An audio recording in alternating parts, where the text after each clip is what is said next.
ಬಾಲಿವುಡ್ನ spy thriller cinema ಧುರಂಧರ್ box ಆಫೀಸ್ನಲ್ಲಿ ಧೂಳೆಬ್ಬಿಸ್ತಾ ಇದೆ. ವಿಶ್ವದಾದ್ಯಂತ ಕಮಾಲ್ ಮಾಡ್ತಿರೋ ಸಿನಿಮಾ ಇದು. ಈವರೆಗೆ ಸಾವಿರಾರು ಕೋಟಿ ಹೆಚ್ಚು ಕಮಾಯಿ ಮಾಡಿದೆ. ಭಾರತೀಯ ಏಜೆಂಟ್ನ ಕಥೆಯಾಗಿರೋದ್ರಿಂದ ಪಾಕಿಸ್ತಾನ ಸೇರಿದಂತೆ ಅನೇಕ ದೇಶಗಳಲ್ಲಿ ಸಿನಿಮಾ ಬ್ಯಾನ್ ಮಾಡಲಾಗಿದೆ. ಆದರೆ ಸಿನಿಮಾ ನೋಡಿ ಪಾಕಿಸ್ತಾನದ ಸೇನಾ ಜನರಲ್ ಆಸಿಮ್ ಮುನೀರ್ ಬೆಚ್ಚಿ ಬಿದ್ದಿದ್ದಾನಂತೆ.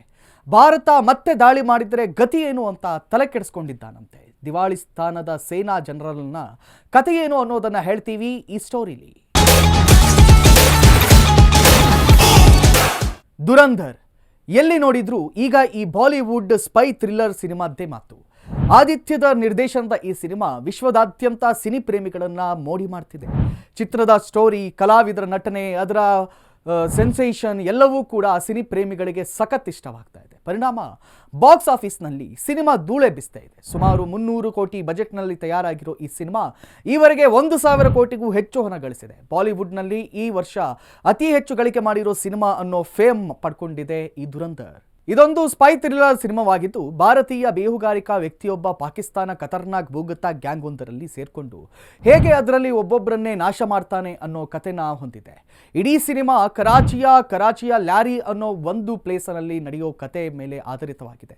ಚಿತ್ರದ ಕತೆ ನೈಜ ಘಟನೆಗಳ ಮೇಲೆ ಬೇಸ್ ಆಗಿದ್ದು ಕರಾಚಿ ಭೂಗತ ಲೋಕವನ್ನ ನಡುಕಿಸಿದ್ದಂತಹ ರೆಹಮಾನ್ ಡಕೈತ್, ಪೊಲೀಸ್ ಆಫೀಸರ್ ಚೌಧರಿ ಅಸ್ಲಂ ಮುಂತಾದ ರಿಯಲ್ ಲೈಫ್ನ ಪಾತ್ರಗಳ ಹೆಸರನ್ನೇ ಸಿನಿಮಾದಲ್ಲೂ ಕೂಡ ಬಳಸಿಕೊಂಡಿದ್ದಾರೆ. ಈಗ ದಿವಾಳಿಸ್ತಾನ ಅಲಲ ಪಾಕಿಸ್ತಾನದ ಸೇನಾ ನಾಯಕ ಕೂಡ ಈ ಸಿನಿಮಾ ನೋಡಿ ಬೆಚ್ಚಿ ಬಿದ್ದಿದ್ದಾನಂತೆ. ಹೇಳಿ ಕೇಳಿ ಧುರಂಧರ್ ಒಂದು ಭಾರತೀಯ ಏಜೆಂಟ್ ಕುರಿತಾದ ಸಿನಿಮಾ. ಭಾರತದ ಈ ಏಜೆಂಟ್ ಯಾವ ರೀತಿ ಲ್ಯಾರಿಯ ಖತರ್ನಾಕ್ ಗ್ಯಾಂಗ್ ಒಳಗಡೆ ಸೇರ್ಕೊಂಡು ಅವರ ಪ್ಲಾನ್ಗಳನ್ನೆಲ್ಲ ಫ್ಲಾಪ್ ಮಾಡ್ತಾನೆ ಅನ್ನೋದನ್ನ ಸಿನಿಮಾದಲ್ಲಿ ಅದ್ಭುತವಾಗಿ ತೋರಿಸಿದ್ದಾರೆ.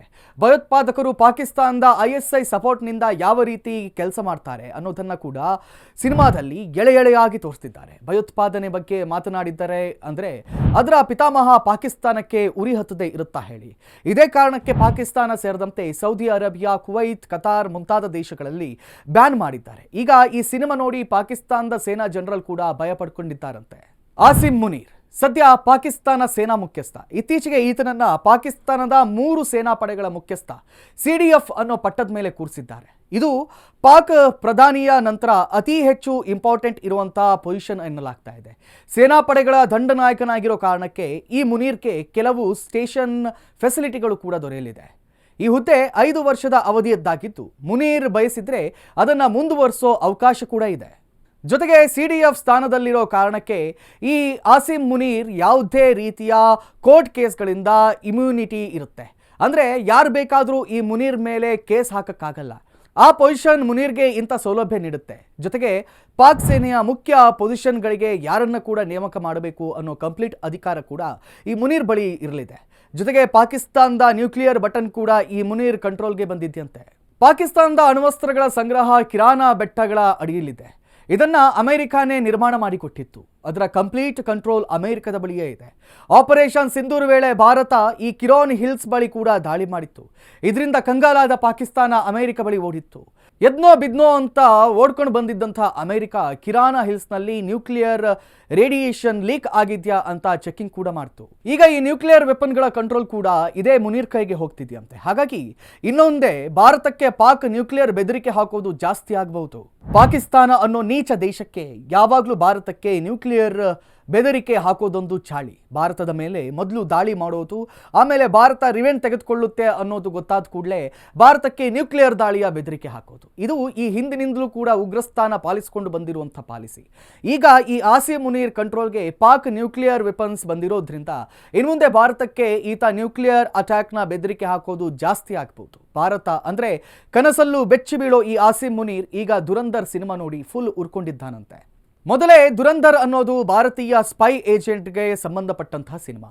ಅದರಲ್ಲಿ ಆತ ಪಾಕ್ನ ಖತರ್ನಾಕ್ ಗ್ಯಾಂಗ್ ಒಳಗಡೆ ಯಾವ ರೀತಿ ಸೇರ್ಕೋತಾನೆ ಅನ್ನೋದನ್ನ ತೋರಿಸಿದ್ದಾರೆ. ಜೊತೆಗೆ ಭಾರತದ ಪಾರ್ಲಿಮೆಂಟ್ ಮೇಲೆ ನಡೆದಿರೋ ಉಗ್ರ ದಾಳಿ, ಮುಂಬೈ ತಾಜ್ ಹೋಟೆಲ್ ಮೇಲೆ ನಡೆದಿರೋ ಟೆರರಿಸ್ಟ್ ಅಟ್ಯಾಕ್, ಇದೆಲ್ಲ ಉಗ್ರ ದಾಳಿಗಳ ಹಿಂದೆ ಪಾಕ್ ಹೇಗೆ ಕೆಲಸ ಮಾಡಿದೆ ಅನ್ನೋದನ್ನ ಎಳೆಯಾಗಿ ತೋರಿಸಿದ್ದಾರೆ. ಜೊತೆಗೆ ಈ ಅಟ್ಯಾಕ್ಗಳ ಹಿಂದೆ ಪಾಕ್ ಸೇನೆ ಹಾಗೂ ISIನ ಕೈವಾಡವನ್ನ ಇಂಚಿಂಚಾಗಿ ಬಿಚ್ಚಿಟ್ಟಿದ್ದಾರೆ. ಇಂಥ ಸೀಕ್ರೆಟ್ ವಿಷಯಗಳನ್ನೆಲ್ಲ ಓಪನ್ ಆಗಿ ಸ್ಕ್ರೀನ್ ಮೇಲೆ ತೋರಿಸಿದ್ರೆ ಈ ಮುನೀರ್ನ ಜೀವ ಅದು ಹೇಗೆ ತಡ್ಕೊಳ್ಳುತ್ತೆ ಅಲ್ವಾ? ಹಾಗಾಗಿ ಈ ಮುನೀರ್ ಬೆದ್ರಿರೋದು ಎನ್ನಲಾಗುತ್ತೆ. ಜೊತೆಗೆ ಭಾರತ ಯಾವುದೇ ಮೂಮೆಂಟಲ್ಲಿ ಮತ್ತೆ ದಾಳಿ ಮಾಡಬಹುದು ಅನ್ನೋ ಭಯ ಕೂಡ ಈ ಮುನೀರ್ಗೆ ಕಾಡ್ತಿದೆಯಂತೆ. ಅದಕ್ಕೆ ಕಾರಣ ಅಂದ್ರೆ ಭಾರತದ ಆಪರೇಷನ್ ಸಿಂಧೂರ್.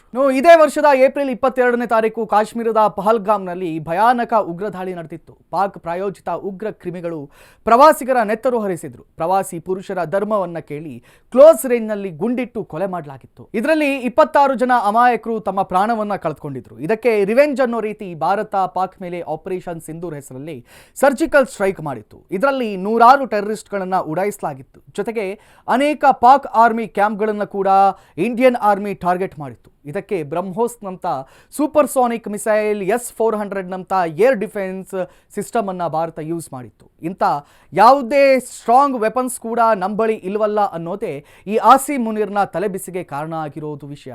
ಭಾರತದ ಬಳಿ ಇರೋ ಬ್ರಹ್ಮೋಸ್ S-400ನಂಥ ಬ್ರಹ್ಮಾಸ್ತ್ರಗಳು ಯಾವುದೂ ಕೂಡ ನಮ್ಮ ಬಳಿ ಇಲ್ವಲ್ಲ ಅನ್ನೋದು ಈ ಮುನೀರ್ ಚಿಂತೆಗೆ ಕಾರಣವಾದರೆ, ಅಕಸ್ಮಾತ್ ಭಾರತ ಮತ್ತೆ ಅಟ್ಯಾಕ್ ಮಾಡಿದ್ರೆ ಗತಿ ಏನು ಅನ್ನೋ ಟೆನ್ಷನ್ ಕೂಡ ಮುನೀರನ್ನ ಕಾಡ್ತಾ ಇದೆ. ಸೊ ಹೇಗಾದ್ರೂ ಮಾಡಿ ಪಾಕ್ ಆರ್ಮಿಯನ್ನ ಮತ್ತಷ್ಟು ಸ್ಟ್ರಾಂಗ್ ಮಾಡಬೇಕು ಅಂತ ಈ ಮುನೀರ್ ಟ್ರೈ ಮಾಡ್ತಿದ್ದಾನಂತೆ. ಅದಕ್ಕೋಸ್ಕರ ಲೇಟೆಸ್ಟ್ ವೆಪನ್ಗಳನ್ನು ಪರ್ಚೇಸ್ ಮಾಡಬೇಕು ಅನ್ನೋ ಪ್ಲಾನಿಂಗ್ ಕೂಡ ನಡೀತಿದೆಯಂತೆ. ಆಪರೇಷನ್ ಸಿಂಧೂರ್ ವೇಳೆ ಭಾರತದ ದಾಳಿನ ತಡೆಯೋಕೆ ಸಾಧ್ಯ ಆಗದೆ ಇದ್ದ ಕಾರಣಕ್ಕೆ ಈ ಮುನೀರ್ನನ್ನ ಫೀಲ್ಡ್ ಮಾರ್ಷಲ್ ಅಂತ ಸೋಷಿಯಲ್ ಮೀಡಿಯಾದಲ್ಲಿ ಟ್ರೋಲ್ ಮಾಡಲಾಗ್ತಿತ್ತು. ಈಗ ಈ ಫೀಲ್ಡ್ ಮಾರ್ಷಲ್ ಏನು ಮಾಡ್ತಾನೆ ಅಂದರೆ ಮತ್ತೆ ಅದೊಂದು ದೇಶ ಕಾಲು ಹಿಡಿತಾನೆ. ಅದ್ಯಾವುದು ಆ ದೇಶ ಅಂದ್ಕೊಂಡ್ರೆ ಅದು ಡ್ರ್ಯಾಗನ್ ದೇಶ ಚೀನಾ. ಶಿ ಜಿನ್ಪಿಂಗ್ ನೇತೃತ್ವದ ವಹಿಸಿಕೊಂಡಿರುವಂಥ ಕಮ್ಯುನಿಸ್ಟ್ ಚೀನಾ ಭಾರತವನ್ನು ಏಷ್ಯಾದಲ್ಲಿ ತನ್ನ ಸ್ಟ್ರಾಂಗೆಸ್ಟ್ ಎನಿಮಿ ಅಂತ ಭಾವಿಸೋ ಚೀನಾ ಪಾಕ್ಗೆ ಎಲ್ಲ ರೀತಿಯಲ್ಲೂ ಕೂಡ ಹೆಲ್ಪ್ ಮಾಡ್ತಿದೆ. ಪಾಕ್ನಲ್ಲಿ ಇನ್ವೆಸ್ಟ್ ಮಾಡಿರ್ಬೋದಾಗಿರ್ಬೋದು ಅಥವಾ ಆರ್ಮಿ ವೆಪನ್ಸ್ಗಳನ್ನು ಸಪ್ಲೈ ಮಾಡೋದಾಗಿರ್ಬೋದು. ಹೀಗೆ ದಿವಾಳಿಸ್ತಾನಕ್ಕೆ ಎಲ್ಲ ರೀತಿಯಲ್ಲೂ ಕೂಡ ಸಹಾಯ ಮಾಡ್ತಾ ಇದೆ ಡ್ರ್ಯಾಗನ್. ಆಪರೇಷನ್ ಸಿಂಧೂರ್ಗೆ ಸ್ವಲ್ಪ ಸಮಯ ಮುಂಚೆ ಪಾಕಿಸ್ತಾನಕ್ಕೆ ತನ್ನ PL-15 ಮಿಸೈಲ್ಗಳನ್ನು ಸಪ್ಲೈ ಮಾಡಿತ್ತು ಇದೇ ಚೀನಾ. ಈಗ ಭಾರತ ಫ್ರಾನ್ಸ್ನಿಂದ ಪರ್ಚೇಸ್ ಮಾಡಿರೋ ರಫೇಲ್ ಫೈಟರ್ ಜೆಟ್ಗಳನ್ನು ಕೌಂಟರ್ ಮಾಡೋಕೆ ತನ್ನ ಬತ್ತಳಿಕೆಯಲ್ಲಿರುವ J-10C ಫೈಟರ್ ಜೆಟ್ಗಳನ್ನು ಪಾಕ್ಗೆ ನೀಡ್ತಾ ಇದೆ ಡ್ರ್ಯಾಗನ್.